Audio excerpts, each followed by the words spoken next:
प्रधानमंत्री नरेंद्र मोदी ने रविवार को मन की बात कार्यक्रम में कहा कि भारत के युवाओं की लगन और नवाचार की भावना ही विकसित भारत की सबसे बड़ी ताकत है।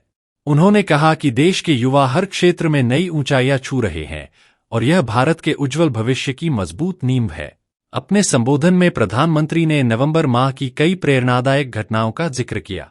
उन्होंने वंदे मातरम के 150 वर्ष पूरे होने, संसद के सेंट्रल हॉल में आयोजित संविधान दिवस समारोह और अयोध्या में राम मंदिर पर धर्मध्वजा आरोहण को विशेष रूप से महत्वपूर्ण बताया।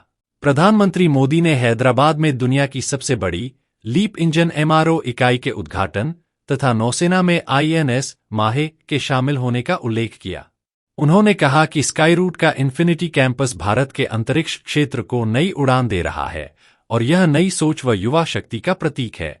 पीएम मोदी ने इसरो द्वारा आयोजित विशेष ड्रोन प्रतियोगिता का जिक्र किया, जिसमें युवाओं ने बिना जीपीएस के ड्रोन उड़ाने का प्रयास किया। उन्होंने कहा कि कई बार असफल होने के बावजूद युवाओं ने हार नहीं मानी और अंततः सफलता प्राप्त की।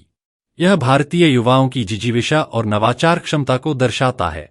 प्रधानमंत्री ने याद किया कि चंद्रयान 2 से संपर्क टूटने के बाद वैज्ञानिक कुछ समय के लिए निराश हुए थे, लेकिन उसी दिन उन्होंने चंद्रयान 3 की सफलता की नींव रखनी शुरू कर दी।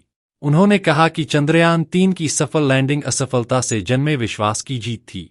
पीएम मोदी ने कहा कि जब वह देश के युवाओं की ऊर्जा, प्रतिबद्धता और वैज्ञानिकों का समर्पण देखते हैं तो उनका मन उत्साह से भर जाता है। उन्होंने दोहराया कि भारत के युवाओं की लगन ही विकसित भारत की सबसे बड़ी शक्ति है। प्रधानमंत्री ने मधुमक्खी पालन से जुड़े प्रयासों, खेल जगत की उपलब्धियों, 2030 राष्ट्रमंडल खेलों की मेजबानी मिलने और अपनी दक्षिण अफ्रीका व भूटान यात्राओं के बारे में भी विस्तार से चर्चा की।